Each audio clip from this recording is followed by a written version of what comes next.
नमस्कार दोस्तों, welcome back to Motor Defined. मैं हूं आपका होस्ट और दोस्त सरिंदम घोष और आज एक बार फिर मैं आप लोगों के लिए एक ज़बरदस्त राइड कंपैरिजन के साथ हाजिर हूं। और आज हम लोग यहां पर राइड कंपेयर करने वाले हैं न्यू या फिर आप कह सकते हैं updated 2026 Bajaj Pulsar N160 with sports mode को 2026 होंडा SP 160 के साथ। 160 दोनों 160 सीसी में आ रही है।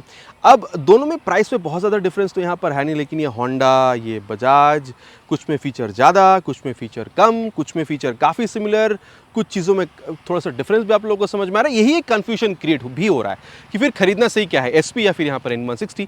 इसी डाउट को आज हम लोग यहाँ पर क्लियर करने की कोशिश करेंगे। बताऊंगा मैं आप लोगों को दोनों बाइक में आप लोगों को चीज़ें कहाँ तक सिमिलर या फिर डिफरेंट मिल रहा है, including feature specification, price and mileage, so that video के एंड तक आप लोगों को क्लियर आइडिया मिल जाए कि यहाँ पर अगर आप खरीदना चाहते हैं 160 सीसी में तो खरीदना आप लोगों के लिए SP 160 से ही होगा या फिर यहाँ पर N160। साथ ही मैं आप लोगों को राइड कंपेयर तो यहाँ पर करके बताने ही वाला हूँ। और दोस्तों आगे बढ़ने से पहले very special thanks to Star Honda Krishnanagar and SS Bajaj Krishnanagar for providing me these bikes, ताकि मैं आप लोगों तक यहाँ पर एक कंपैरिजन पहुँचा सकूँ। वेस्ट बंगाल के कृष्णनगर या आसपास के एरिया में अगर आप रहते हैं, कोई भी आप यहाँ पर होंडा या फिर अगर आप बजाज KTM की प्रोडक्ट खरीदना चाहते हैं शोरूम्स को, आप डेफिनेटली कॉन्टैक्ट कर सकते हैं।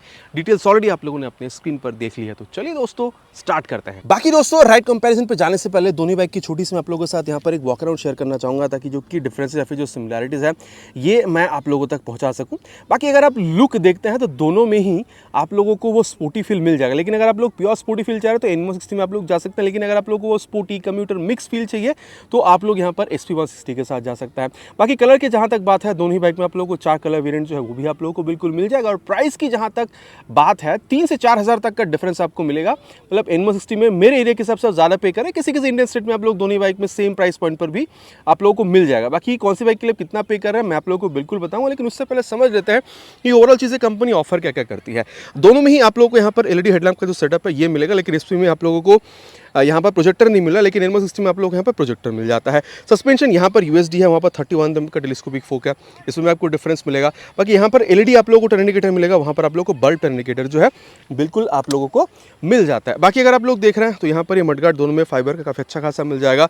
टायर में अगेन डिफरेंस है, वहाँ पर SP 160 में 80/100 सेक्शन तक का tyre with 17 inches of alloy wheel, यहाँ पर 100/80 सेक्शन तक का tyre with 17 inches of alloy wheel जो है ये आप लोगों को बिल्कुल मिल जाता है।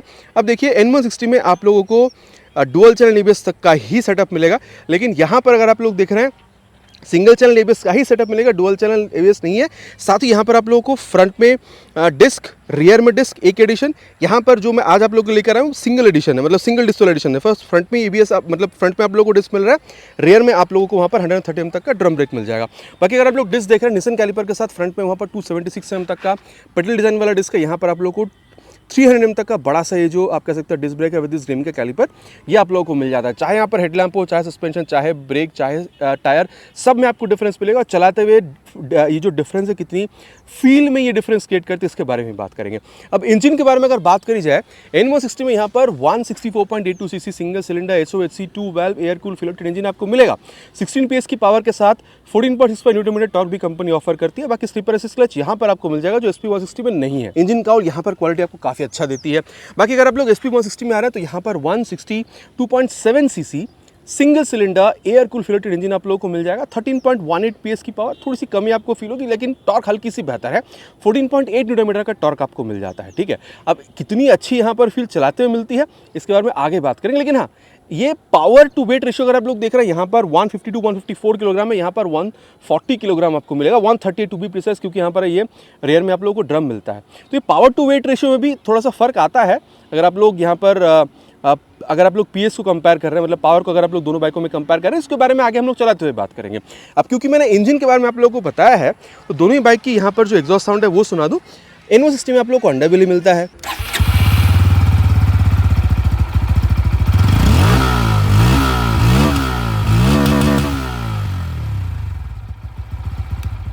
अंडरबेली एग्जॉस्ट की आवाज़ आप लोगों ने सुन ली। अब मैं आप लोगों को यहाँ पर जो रेगुलर एग्जॉस्ट SP 160 की इसकी भी आवाज़ सुना दूँ।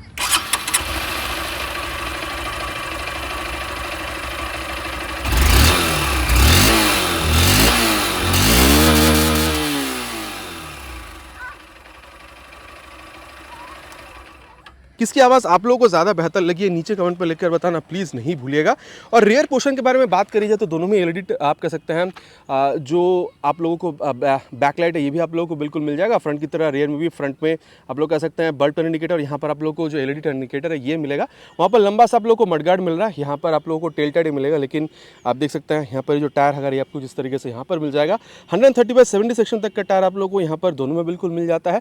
बाकी ब्रेक में ऑलरेडी मैंने कहा था आप लोगों को, अगर आप ये बेस मॉडल है और आप लोग टॉप मॉडल में जाते हैं 220 mm तक का आप लोगों को डिस्क मिल जाएगा, लेकिन यहाँ पर 130 mm तक का ड्रम ब्रेक है। यहाँ पर अगर आप लोग आते हैं 230 mm तक का ही डिस्क ब्रेक आप लोगों को मिल जाएगा, चाहे आप कोई से भी एडिशन पर यहाँ पर जा रहे हो। और दोनों में ही आप लोगों को यहाँ पर ये जो एडजस्टेबल आप कह सकते हैं मोनोशॉक सस्पेंशन का सेटअप है ये भी आप लोगों को बिल्कुल मिल जाएगा। अब अगर आप लोग यहाँ पर इसकी लेफ्ट पोर्शन पर आ रहे हैं तो दोनों में आप लोग देख सकते हैं यहाँ पर ये जो साड़ी गार्ड का आप कह सकते हैं सिस्टम है ये आप लोगों को मिल जाएगा, लेकिन यहाँ पर आप देख सकते हैं जो आप कह सकते हैं लेडीज़ फुटरेस्ट है वो भी इंटीग्रेटेड आप लोगों को दिया गया, तो उसके लिए आप लोगों को एक्स्ट्रा यहाँ पर पे करने की ज़रूरत नहीं है। साथ ही आप देख सकते हैं दोनों में आप लोग को ओपन ची सिस्टम मिल रहा था कि स्पोर्टी लुक को यहाँ पर बढ़ाया जा सके। बाकी main stand, side stand with side stand ये कट ऑफ सेंसर दोनों में आप लोगों को मिल जाएगा।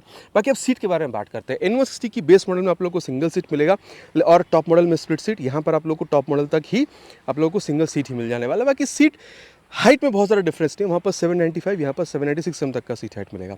दोनों में ही 5556 तक की हाइट इनफ रहेगी अगर आप लोग बाइक को राइड करना चाहते हैं। अगर आप लोग टैंक देख रहे हैं यहाँ पर 11 से 12 लीटर तक का मिल जाएगा, वहाँ पर 14 लीटर की है। और दोनों में आप लोग 40 से 45 km माइलेज जो है वो भी एक्सपेक्ट कर सकते हैं। ग्राउंड क्लियरेंस में डिफरेंस है, वहाँ पर 165 mm का मिलेगा, यहाँ पर 177 mm तक का आप लोगों को बिल्कुल मिल जाएगा। बाकी अगर मैं आप लोगों को यहाँ पर वेट के बारे में बताऊँ तो ये भी काफ़ी फ़र्क क्रिएट करती है। जैसे मैं ऑलरेडी कह रहा था यहाँ पर ये ड्रम एडिशन है तो यहाँ पर 138 किलोग्राम, अगर आप लोग टॉप मॉडल में जाते हैं डुअल डिस्क एडिशन के साथ तो 140 किलोग्राम मिलता है, वहाँ पर 152 से 154 किलोग्राम। तो आप कह सकते हैं यहाँ पर 12-14 किलोग्राम तक का फ़र्क आता है अगर आप लोग यहाँ पर इसकी वेट को मिला रहे हैं। तो यही मैं कह रहा था कि पावर टू वेट रेशियो में थोड़ा सा फ़र्क आता है। जो यहाँ पर कम भी है ना पावर, तो वो काफ़ी हद तक कंपनसेट होती है अगर आप लोग वेट देख रहे हैं, जो कि 12-14 किलोग्राम कम है अगर आप लोग वहाँ पर N160 से कंपेयर कर रहे हैं। तो अब अगर आप लोग हैंडल बार देख रहे हैं तो यहाँ पर आप लोगों को थोड़ा सा चौड़ा मिलेगा और यहाँ पर थोड़ी सी अंदर आती हुई आप लोगों को दिखेगी। अब अगर मैं आप लोगों को बताऊँ तो यहाँ पर आप लोग देख सकते हैं high beam low beam pass out के लिए स्विच, ये डिजिटल है प्लस ब्लूटूथ है, प्लस यहाँ पर आपको TFT मिल रहा है, टॉगल करने के लिए सारी बटन्स आपको मिल रही है, टर्न सिग्नल और काफ़ी सही है। यहाँ पर अगर आप लोग देख रहे हैं इंजन किल स्विच जो है ये आप लोगों को यहाँ पर बिल्कुल मिल जाएगा। और यहाँ पर आप लोगों को सीटअप मोबाइल चार्जिंग पोर्ट जो है ये भी मिलता है। यहाँ पर अगर आप लोग मतलब ये चीज़ आप लोग को यहाँ पर मिल रहा है, मतलब हज़ार्ड है, ये चीज़ आप लोग को वहाँ पर नहीं मिल रहा है, इसके लिए बटन दिया गया है। बाकी नीचे इंजन ऑन करने का स्विच, एग्जॉस्ट साउंड आप लोगों ने ऑलरेडी सुन ली है। अब अगर मैं आप लोगों को बताऊँ तो यहाँ पर आप लोगों को कंप्लीट TFT कंसोल मिल रहा है, ऑलरेडी मैंने बताया था ये डिजिटल है प्लस ब्लूटूथ एनाबल्ड है। तो speedo tacho gear position sensor सब कुछ आप लोगों को मिलेगा। और अगर आप लोग होंडा की रोड सिंक ऐप को यूज़ कर रहे हैं तो यहाँ पर आप लोग turn button navigation, call, SMS, music ये सारी चीज़ें इस्तेमाल कर सकते हैं।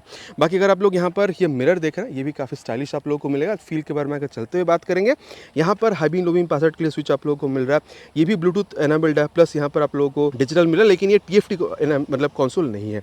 टॉगल करने के लिए यहाँ पर M का बटन मिलेगा, टर्न सिग्नल और हॉर्न आपको मिल रहा है। बाकी अगर आप लोग देख रहे हैं तो अभी यहाँ पर ये रोड के बाद एक स्पोर्ट मोड जो एक्स्ट्रा यहाँ पर जोड़ दिया गया है न्यू अपडेट के सहारे। आप कह सकते हैं यहाँ पर जो सीटअप मोबाइल चार्जिंग पोर्ट है इसको भी ला दिया गया, जो पहले नॉर्मल था।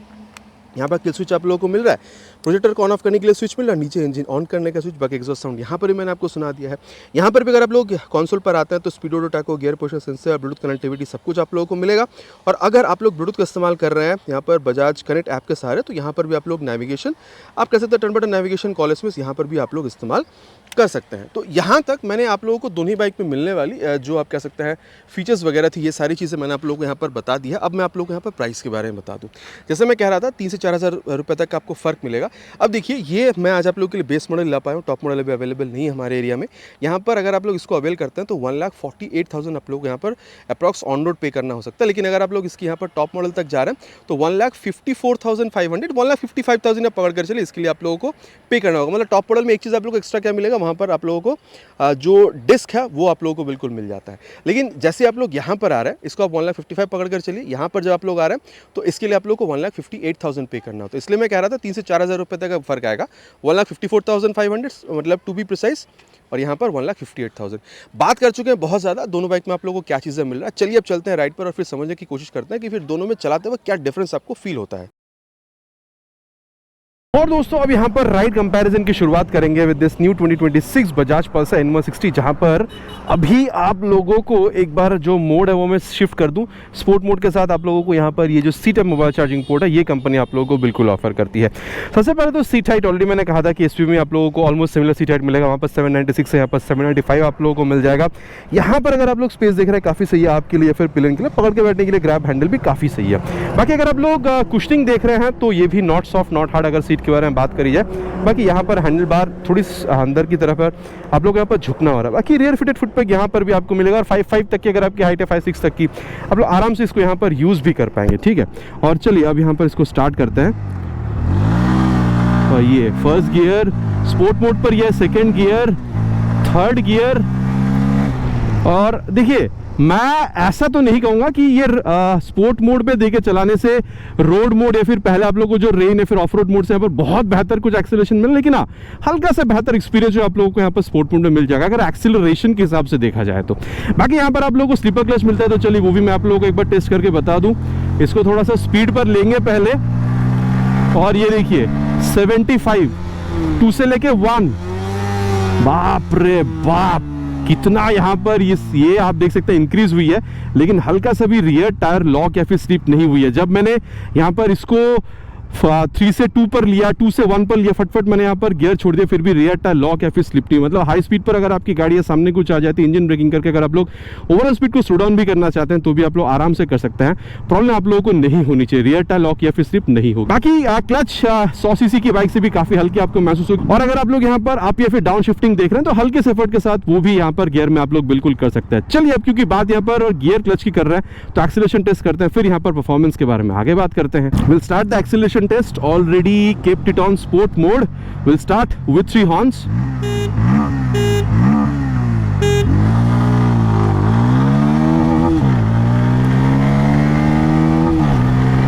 Perfect shifting. Perfect shifting. Approaching 100 and 100 crossed. तो दोस्तों ये आप लोगों ने देख लिया है, यहाँ पर 100 काफ़ी कम समय में पहुंच जाती है। 0 to 60 100 कितने समय में ये पहुंची है वो ऑलरेडी आप लोगों को मैंने स्क्रीन पर बता दी है।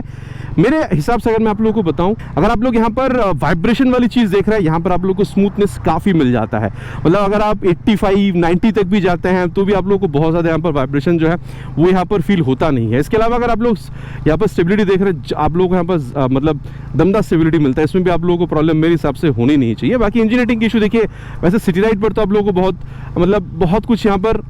बाकी अगर आप लोग इंजन हीटिंग की इशू देख रहे हैं, मेरे हिसाब से अगर आप लोग सिटी राइड कर रहे हैं तो बहुत ज़्यादा आप लोगों को यहाँ पर मिलनी नहीं चाहिए। लेकिन हाँ लॉन्ग राइड पे डिफरेंट चीज़ हो सकता है, लेकिन सिटी राइड पे अगर आप लोग कर रहे हैं फिर तो आप लोगों को मेरे हिसाब से बहुत ज़्यादा यहाँ पर इंजन हीटिंग की जो इशू है वो भी आप लोगों को मिलना नहीं चाहिए। ठीक है, और अगर मैं आप लोगों को बताऊँ यहाँ पर कंफर्टेबल क्रूजिंग स्पीड, तो कभी अगर आप लोग हल्का फुल्का अगर आप लोग ओकेशनल लॉन्ग राइड पर निकल भी जाते हैं तो भी मेरे हिसाब से अगर मैं आपको बताऊँ तो 90-100 तक आप लोग आराम से खींच कर चला सकते हैं।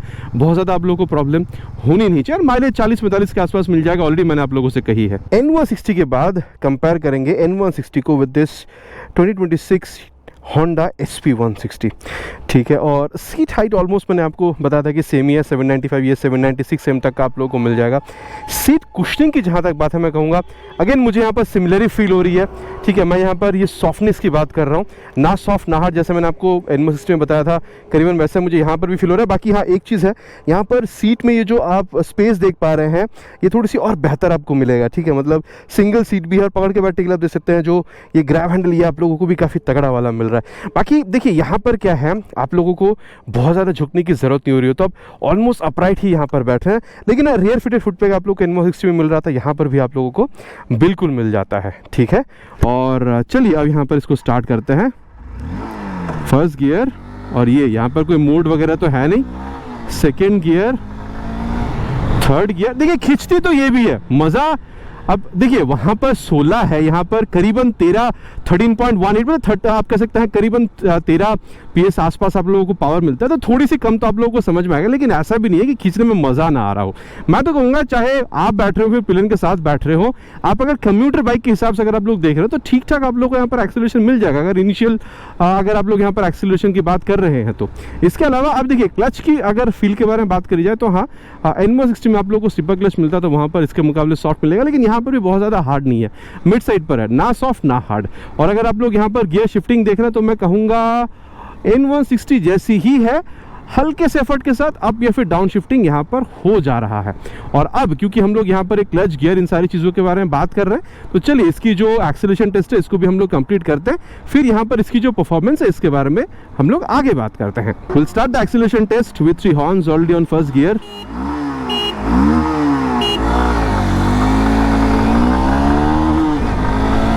Perfect shifting, 60 crossed, let's see.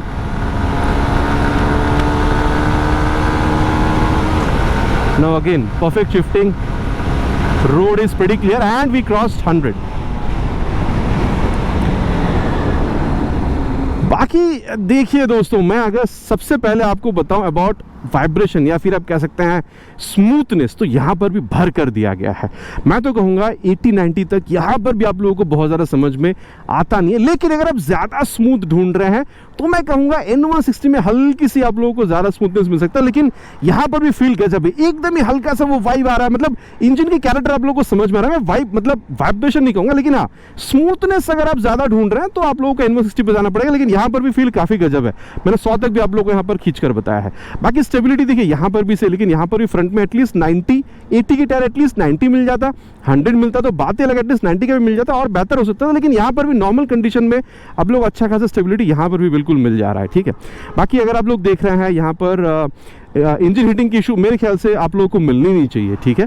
अब भले एयर कूल आप लोगों को क्यों नहीं मिला, स्पेशली आप अगर इसको सिटी राइड के लिए प्रेफर कर रहे हैं तो। बाकी माइलेज मैंने बताया था 40-45 तक की यहाँ पर भी आप लोगों को मिल जानी चाहिए। और अगर मैं आप लोगों को यहाँ पर समरी के बारे में बताऊँ, देखिए इनिशियल में भले बहुत ज़्यादा डिफरेंस आप लोगों को समझ में ना आ रहा हो एक्सेलरेशन में, लेकिन जैसे जैसे आप लोग टॉप स्पीड तक पहुँच रहे हैं N160 आप लोगों को डेफिनेटली थोड़ी सी बेहतर टॉप स्पीड जो है वो निकाल कर बिल्कुल यहाँ पर दे सकती है। और दोस्तों अब जिस बारे में बात करेंगे वो है इस बाइक की ब्रेकिंग। वैसे पीछे कोई है नहीं, एक बार इसको खींचेंगे हम लोग 60 के आसपास, 60 से ऊपर ले जाएंगे, फिर फ्रंट ब्रेक को टेस्ट करेंगे और 73 पे ले जाके फ्रंट ब्रेक। पीछे देखकर ही ब्रेक किया है, कोई था नहीं। अब देखिए मैं तो कहूँगा ज़बरदस्त ब्रेक है, मतलब फ्रंट ब्रेक 300 mm का आप लोगों को जो मिल रहा है, ज़बरदस्त ब्रेक आप लोगों को दे। मतलब आप जैसे ही ब्रेक को यहाँ पर मतलब पुल कर रहे हैं, अच्छा खासा रिस्पांस जो वो आप लोगों को मिला। हाँ अभी मुझे यहाँ पर ABS फील बहुत ज़्यादा हुई नहीं है, लेकिन वक्त आने पे फील हो जाएगा, इसमें बहुत ज़्यादा घबराने की बात नहीं है। और पीछे वैसे कोई है नहीं। और चलिए अब यहाँ पर इसकी जो रियर ब्रेक है इसको भी 60 के ऊपर ले जाकर प्रेस करते हैं, 60-70 पे अप्रॉक्सीमेटली रियर ब्रेक मैंने प्रेस किया है। अब देखिए रियर ब्रेक का यहाँ पर ये जो आप कह सकते हैं रिस्पॉन्स है, ये प्रोग्रेसिव है। जब आप रियर ब्रेक पे पैर रख रहे हैं, अगर जब आप इसको प्रेस भी कर रहे हैं तो हल्की सी ही जो स्पीड है उसको वो स्लो करती है, ठीक है, प्रोग्रेसिव नेचर की, जैसे मैं अमूमन हर यहाँ पर बाइक में कहता हूँ। और पीछे वैसे कोई है नहीं। अब रियर के संग संग बाद एक बार फ्रंट ब्रेक को टेस्ट करते हैं, वही अराउंड 60 के ऊपर ले जाकर और 71 पे ले जाकर रियर विथ फ्रंट, तीनों ही बार पीछे देखकर ब्रेक करा है। देखिए मैं कहूँगा ओवरऑल ब्रेकिंग जो है आप लोगों को यहाँ पर ज़बरदस्त मिलेगा। बाकी दोस्तों अब बात करेंगे इस बाइक की ब्रेकिंग के बारे में। वैसे पीछे कोई है नहीं, इसको भगाएंगे 60 के ऊपर और फिर फ्रंट ब्रेक को टेस्ट करेंगे और ये 74 पे ले जाके फ्रंट ब्रेक। 276 mm का फ्रंट में आप लोगों को यहाँ पर डिस्क ब्रेक मिल रहा है। अब देखिए वेट में भी काफ़ी फर्क है, यहाँ पर 140 के आसपास है, वहाँ पर आप लोगों को 152 154, मतलब 12 से 14 किलोग्राम वहाँ पर आप लोगों को भारी मिलता है। तो देखिए वो ऑन पेपर हो गया, लेकिन अगर आप लोग चलाकर देख रहे हैं तो भाई ब्रेकिंग तो यहाँ पर भी आप लोगों को अच्छा खासा मिल जाता है। 276 mm का फ्रंट में आप लोगों को जो डिस्क मिल रहा है वो अच्छा खासा आप लोगों को रोकती भी नजर आएगी।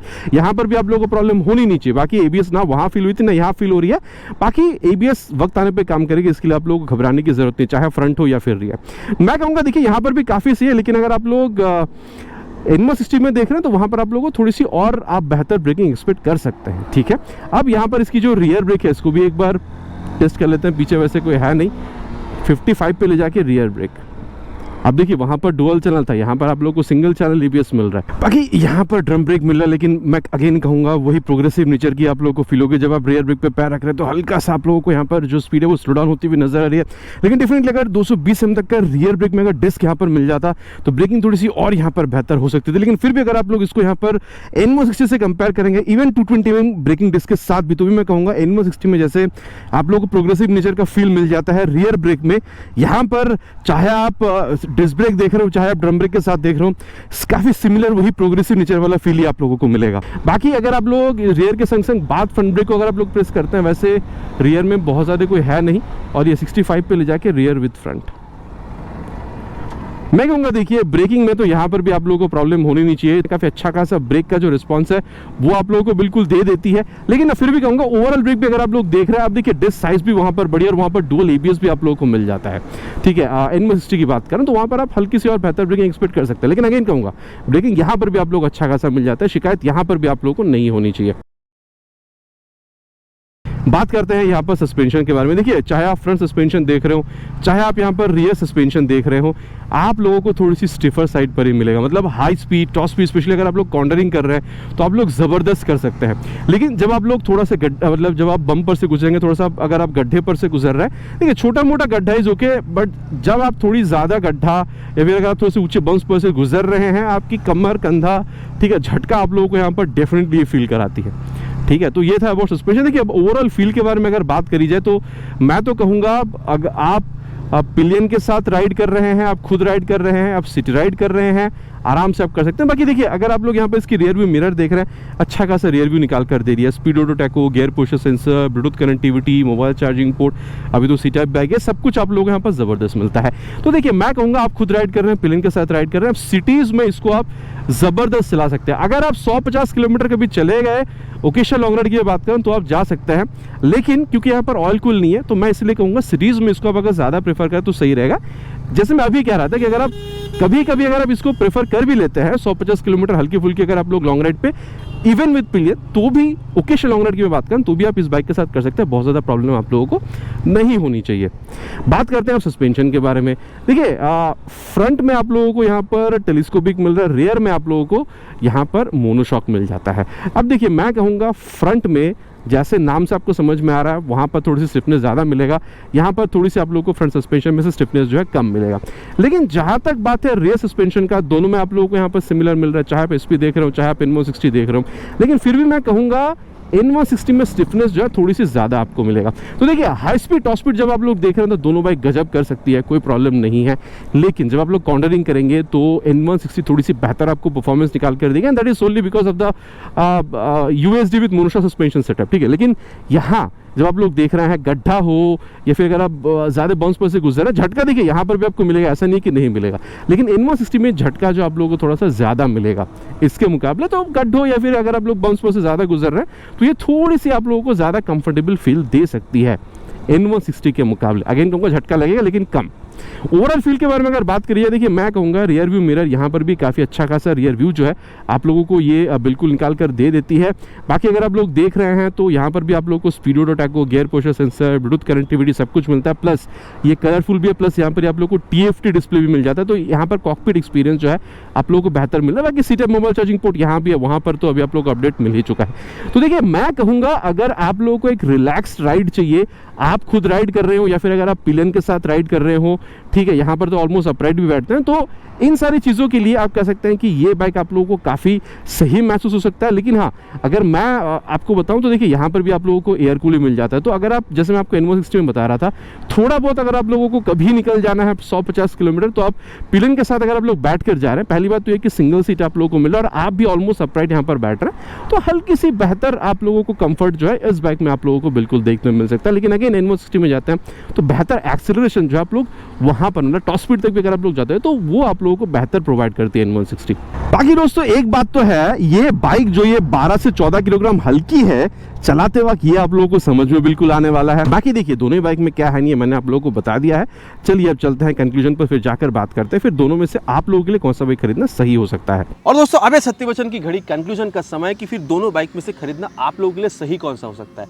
देखिए मैं कहूँगा अगर आपकी बजट यहाँ पर 1.5 लाख 1,55,000 रुपये के आसपास आप चाहते हैं होंडा की रिलायबल इंजन, सर दर्द आप नहीं चाहते हैं, बाइक खरीद के मतलब भूल जाओ, मतलब बहुत ज़्यादा आप लोगों को यहाँ पर ये सर्विस सेंटर के आप लोगों को यहाँ पर घूम फिर नहीं करना पड़े, ठीक है। आप चाहते हैं कि आप पिलियन के साथ राइड ज़्यादा करते हैं, आप थोड़ी सी कंफर्टेबल राइड आप चाहते हैं कि ठीक ठाक पावर आप लोगों को मिल जाए, ठीक ठीक है, आप चाहते हैं कि यहाँ पर फीचर आप लोगों को ठीक ठाक मिले, जैसे कि ब्लूटूथ हो गया, नेविगेशन सिस्टम हो गया, या फिर आप कह सकते हैं हज़ार्ड लैंप, ये सारी चीज़ें, और माइलेज भी आप यहाँ पर करीबन 45 किलोमीटर के आसपास चाहते हैं। होंडा की रिलायबल इंजन, अगेन मैं कहूँगा इस टर्म के साथ मेरे ख्याल से 1,50,55,000 की बजट में यहाँ पर SP160 एक बहुत बेहतरीन बाइक है। मतलब यहाँ पर आप बहुत ज़्यादा टॉप स्पीड यहाँ पर आप नहीं चाह रहे, लेकिन आप चाह रहे हैं कि कंफर्टेबल राइड अच्छी खासी पावर के साथ SP160 बहुत बेहतरीन बाइक है।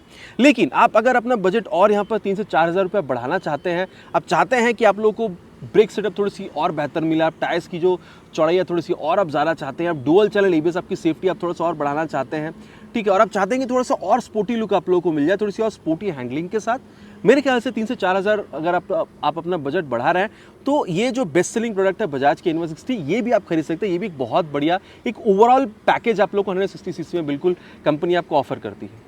बाकी देखिए दोनों बाइक में क्या चीज़ें अच्छी है, क्या और अच्छी हो सकती थी, मैंने आप लोगों को बता दिया। बाकी अब आप लोग क्या समझते हैं, SP160 खरीदेंगे आफ्टर दिस रिव्यू, या फिर आप यहाँ पर N160 के साथ जाना चाहेंगे, नीचे कमेंट पर लिख कर बताना प्लीज़ नहीं भूलिएगा, इट्स माय रिक्वेस्ट अगेन।